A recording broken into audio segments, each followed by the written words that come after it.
Continuamos esta interesantísima conversación con Evangelio G. Cortiñas. Y bueno, vamos a hablar ahora del tema de la ejecución presupuestaria del año 2022. Un presupuesto de más de 1 billón de pesos. Gasto corriente, gasto de capital, el tema del déficit presupuestario. Que el gobierno debe gastar en inversión pública, solamente ha gastado 70 pesos. Quiere decir que ha gastado el 70%.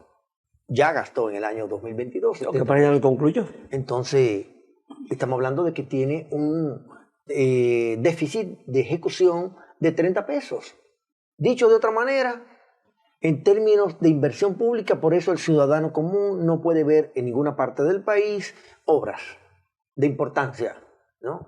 Apenas la continuación de la línea del metro, que era un proyecto que se está ejecutando actualmente, pero que estaba en carpeta. Pero proyectos nuevos de esta gestión gubernamental en el ámbito de obras públicas no se aprecian. En la República Dominicana, uno que viaja en el país, mira el accidente que hubo esta semana en la carretera Duarte y otros que han sucedido en el sur también. ¿A qué se le atribuye? A la falta de señalización de nuestras vías de comunicación terrestre. Pero también ha pasado lo mismo con el gasto social.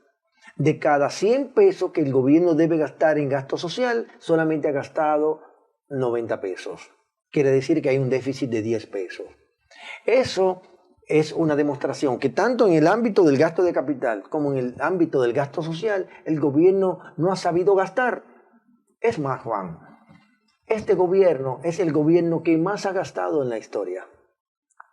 En los 2 años y meses que lleva gobernando, ha gastado más de 2 billones de pesos. Presupuesto 2021, presupuesto del 2022. Y parte y los meses del 2020 que le tocó ejecutar de septiembre a diciembre. Yo lo calculé, desde septiembre del 2020 hasta diciembre del 2022. Más de 2 billones.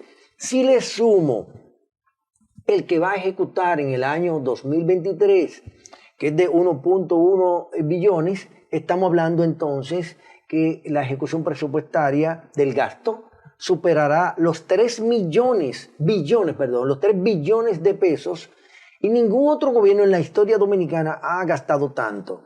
Y uno se preguntará, aunque al presidente no le gusta que uno se lo pregunte, ¿no? Que uno se pregunte, o que diga, porque él hizo un llamado una vez que no miráramos para atrás.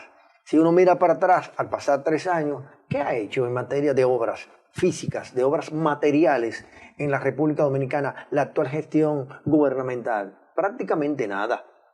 Ahora, ¿qué ha hecho mucho el gobierno? Anunciar.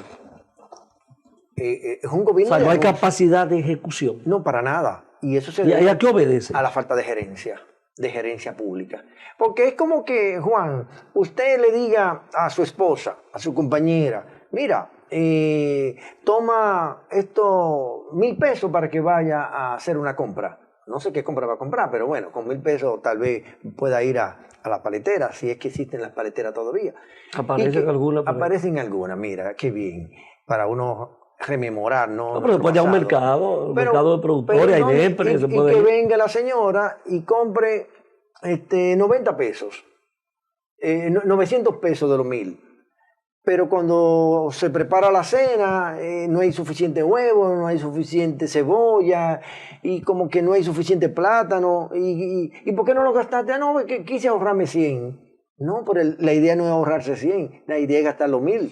Entonces el gobierno no ha tenido capacidad de gastar lo que lo que la ley le permite, la ley de presupuesto, y lo que la disponibilidad le permite a nivel de los ingresos, que como dijimos en el primer segmento, los ingresos corrientes del gobierno han aumentado. Entonces eso es falta de gerencia, el no poder gastar ni en gasto social ni en gasto de capital. Experiencia, a veces quizás temor un poco, el tema de la ley de compra y contrataciones, que a veces la gente le teme mucho para ejecutar, para tomar las decisiones, por los cuestionamientos, todo esto. A veces tenemos un director ahí de compra y contrataciones que que de repente se pronuncia y la gente tiene algún temor, no incidirá todo esto. Mira, uno saluda de que siempre hayan mayores esfuerzos porque la cosa pública, el gasto público se ejecute con el mayor nivel de transparencia posible. Yo soy partidario de eso y qué bueno que haya habido un esfuerzo en este gobierno, yo lo reconozco, que ha habido un esfuerzo por mejorar eso. Pero uno nunca puede pretender que las cosas son perfectas. Ni en los países desarrollados esa perfección existe. Entonces, si hay 10 requisitos y un suplidor, un contratista, cumple con 9 de esos 10 requisitos, ¿por qué no aprobarlo en forma condicionada? Y decir, bueno, te lo aprobamos y en un mes usted cumple con el otro requisito que le falta. Y más si ese requisito no es fundamental. No es ¿Usted cree que se está haciendo un poco rígido a veces? Yo diría que no son flexibles si usted lo compara con el nivel de necesidades que tiene el país. Porque, ¿qué es mejor? Que las necesidades de la población terminen abrumando al país y a la población y a la familia por no cumplir un requisito de 10, cuando se están cumpliendo 9. Yo creo que sí, que siempre se debe hacer un esfuerzo por cumplir los 10. Ya. No estoy diciendo que lo exoneremos, estoy diciendo que se hagan aprobaciones condicionadas. Eso llevaría a que la ley debe ser modificada, la ley de compra y contrataciones. Yo creo que es cuestión de gerencia. Porque se ha planteado una modificación porque de la el ley. hecho de que se cumplan 9 requisitos no significa que tampoco haya un acto de Y corrupción. no haya la necesidad de una reformulación de la ley. Yo creo que más que modificación, eso, lo más que que se necesita reformulación. es gerencia. Es gerencia. Mire, el presupuesto del año 2023. ¿Cómo usted lo ve, el presupuesto que se ha formulado? Si la satisfacción, digamos, el tema de la formulación del presupuesto, los fondos a las diferentes instituciones, los diferentes ministerios. ¿Cómo usted ve el presupuesto del año 2023? El tema del déficit del mismo. ¿Cómo lo ve? Que los pobres no pueden esperar nada para el año 2023. Me dirán, ¿cómo? Que los pobres no van a recibir casi nada en el 2023 si las autoridades han dicho que están elaborando un presupuesto para el 2023 mucho más científico. Bueno, por lo siguiente, si usted compara lo que dice la ley, porque ya es ley, la ley de presupuesto ya del 2023 ya fue aprobada. Si usted compara esa ley de presupuesto, dice que está elaborado basado en los 4 ejes estratégicos de la Ley de Estrategia Nacional de Desarrollo. ¿Cuáles son esos 4 ejes de la Estrategia Nacional de Desarrollo? Desarrollo sostenible, desarrollo productivo, desarrollo institucional y desarrollo social.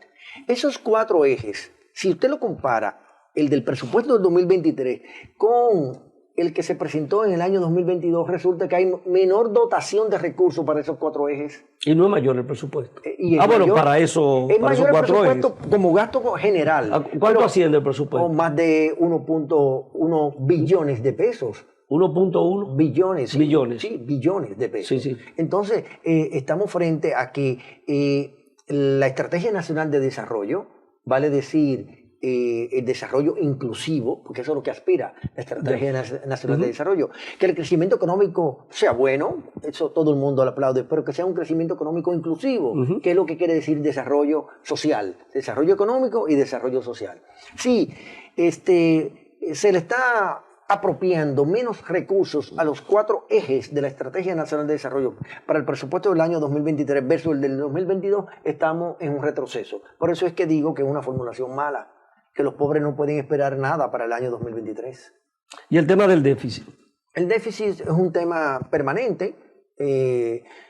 Los déficits no son malos. Los déficits es lo que hay que manejarlo. Lo ideal es que no haya déficit, pero en países como el nuestro siempre habrá algo de déficit. Ahora, el problema es que cuando usted genera déficit, los déficits generan inflación, generan endeudamiento y generan inflación también. Pero si ese endeudamiento usted destina esos recursos a obras de infraestructura que tengan capacidad de pago luego a futuro, pues entonces usted garantiza el repago de esa inversión, de esos préstamos y obtiene un retorno social, porque crea empleo y genera una capacidad de economía externa en el país. Pero aquí no se está construyendo nada. El déficit sigue siendo más o menos similar al del presupuesto del año 2022. Pero aumentando la deuda pública. vamos a tener un déficit rondando el 3% para el año 2023. Habría que esperar que creo que pudiera terminar sobre el 3%, tal vez acercándose al 3.5, 3.4%. Las autoridades habían reestimado el 3.6%. Y eso quiere decir entonces que si se ejecuta y se logra en el 2023 un déficit de 3%, sigue siendo es una buena noticia, pero también al mismo tiempo es una mala noticia. Porque el endeudamiento público dominicano ha estado creciendo en forma permanente en esta gestión, más que en cualquier otra. El tema del endeudamiento del gobierno, o sea, se habla de la cantidad de préstamos que se han aprobado en los últimos 2 años y sobre todo este año. Entonces, ¿cómo usted evalúa el nivel de endeudamiento? ¿Podemos seguir endeudándonos? ¿El gobierno se ha endeudado demasiado? Se dice que hay recursos que están en el Banco Central, en Hacienda, que no, ahí estamos pagando intereses por esos préstamos y que no se han ejecutado. ¿Cómo usted ve todo esto? Miren, en una oportunidad yo calculé cuántos recursos del endeudamiento está en las reservas internacionales por no haberse usado. Cuando yo lo calculé, sobrepasaba los $1.000 millones. Es posible que haya por lo subido. Cual estaba pagando intereses, pero que estaba invirtiendo. Por supuesto. Pudiera ser que ahora sea menos, pudiera ser más. Yo no lo he vuelto a calcular y por lo tanto no puedo hablar con propiedad para el cierre del año. Pero a mediados de año sí lo calculé y era ese monto. Entonces, el endeudamiento público ha ido creciendo de forma sistemática. Este gobierno está endeudando al país por un monto de $4.500 millones anuales promedio. En sus 2 años, 4.500 millones. Ellos han tomado prestado, mejor dicho, el saldo de la deuda ha aumentado en más de $9.000 millones en esta gestión gubernamental. Los 2 años. Sí. Eso. En el gobierno anterior, el promedio del endeudamiento rondaba $3.700 millones. En el gobierno mucho más anterior, el de Leonel Fernández, el promedio era de alrededor de 2.000 millones, tal vez algo menos. ¿Y ustedes saben cuánto anda ahora? 4.500 millones. Entonces, el déficit fiscal no se refleja en una disminución de la intensidad del endeudamiento. De ahí lo peligroso, porque el endeudamiento no puede ser insostenible, su crecimiento. Ya se empieza a llamar la atención de algunos organismos internacionales sobre el nivel de endeudamiento, o la capacidad de endeudamiento del país. Y más frente a un gobierno que pospuso una reforma fiscal cuando pudo haberla hecho. Y ya en un año preelectoral, pues yo creo que ni pensar en eso. Ellos mismos lo han dicho que no la van a hacer. El año ideal para hacerlo era el 2022 y no lo hicieron. Pero no se quiso quizá correr el riesgo, el costo político que tiene. Pero entonces nunca se va a hacer mientras ellos gobiernen. Porque entonces siempre va a haber un costo político. Las reformas siempre tendrán un costo político. Ahora, ¿cuándo debe hacerse? Cuando inicia un gobierno. Y ellos desaprovecharon esa oportunidad. Pero la anterior gestión también la desaprovechó. Y por eso hoy día se han pospuesto las reformas económicas que el país está requiriendo. El gobierno ha optado por los subsidios, ¿no? El tema del subsidio del sector eléctrico, que sigue incrementándose, el subsidio a los combustibles. El gobierno ha optado por eso más que entonces buscar recursos vía una reforma. Sí, y lo han hecho también como una manera de frenar un poco el ímpetu de la inflación. Y no lo critico porque esos subsidios de alguna manera sí han incidido positivamente para que la inflación no fuera más intensa de la que tenemos. Se calcula en 1.5% del PIB los subsidios que se han otorgado en todos estos programas sociales y tanto sociales como al sector eléctrico, especialmente con el tema de la factura, que al final también se convierte en una dotación de recursos monetarios para la familia.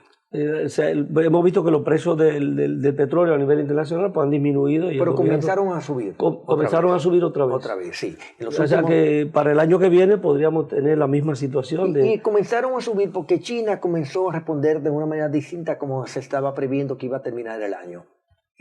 China no está implementando la política de cero COVID, sino que ha flexibilizado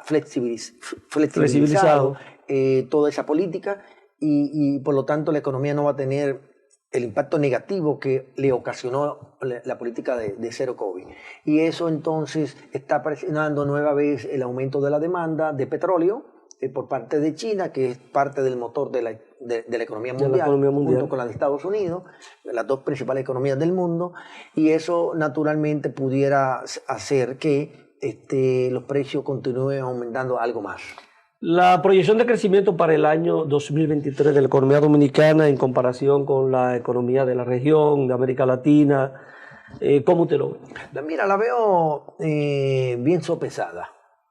Yo creo que le están situando en 4.5%, si la memoria a mí no me falla, y aún sea en 5%, porque no lo preciso ahora mismo el dato. Se dice que va a ser una de mayor crecimiento de América Latina, sí, casi la de mayor crecimiento. A mí no me gusta mucho enseñar esos músculos, Juan.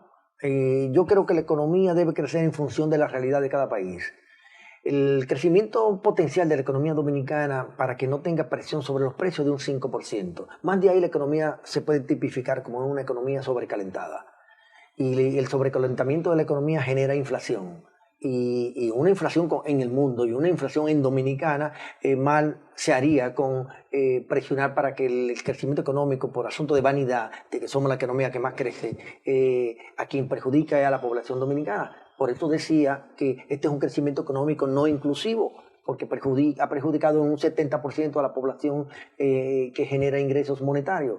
Entonces, yo creo que para el año 2023 que el crecimiento ronde alrededor del 5% es un crecimiento a la que se puede aspirar, tanto las autoridades como los agentes económicos en el país. ¿No es una amenaza para este crecimiento y para la economía dominicana el hecho de que el dinero se ha encarecido a nivel internacional? No podemos accesar a los préstamos en las condiciones que lo hicimos, con intereses muy blandos en años anteriores. Yo creo que para el año que vamos a seguir cogiendo prestado, ¿no sería eso un impacto definitivamente que sí, negativo, es un impacto, ¿no?, negativo en términos financieros? No es lo mismo la colocación de los bonos soberanos, por ejemplo, y los propios bonos locales en enero, febrero del 2022 que en enero, febrero del 2023, cuando las tasas de interés en el país y en el mundo han aumentado, y eso eleva el costo financiero del financiamiento, es decir, de los préstamos. ¿Las autoridades han previsto eso? Entiendo que sí, porque eso es algo totalmente, ya ni siquiera previsible, es un hecho real.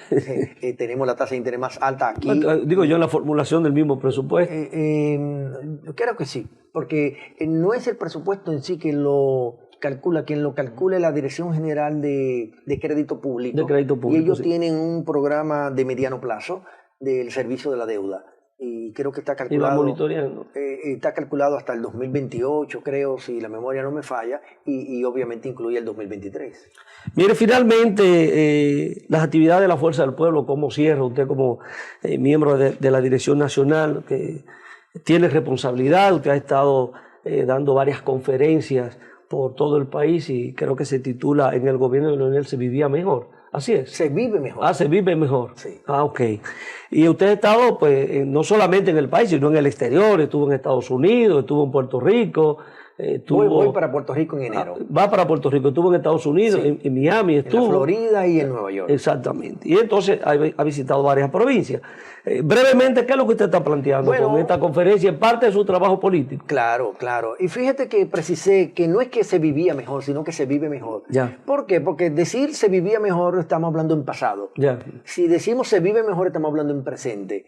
¿Y qué resulta? Pero como se vivió, yo dije se vivía. Lo que pasa es que esas obras, aunque se construyeron en el pasado, beneficiaron en el pasado y siguen beneficiando en el presente. Por ejemplo, si usted toma el metro, está viviendo mejor porque se traslada a menor costo, se traslada con mayor seguridad, si economía de tiempo, si pasa por un túnel, tiene menos tapón, aunque hay tapón de todas maneras, sí, pero sí, menos tapón, y por lo tanto usted está disfrutando de algo que se hizo en el pasado, pero en el presente. Entonces con Leonel se vive mejor porque esas obras que él construyó a través de la inversión pública hoy día están presentes. Entonces, yo digo esas cosas en la conferencia con Leonel se vive mejor. Y políticamente la Fuerza del Pueblo está concluyendo el año 2022 en crecimiento.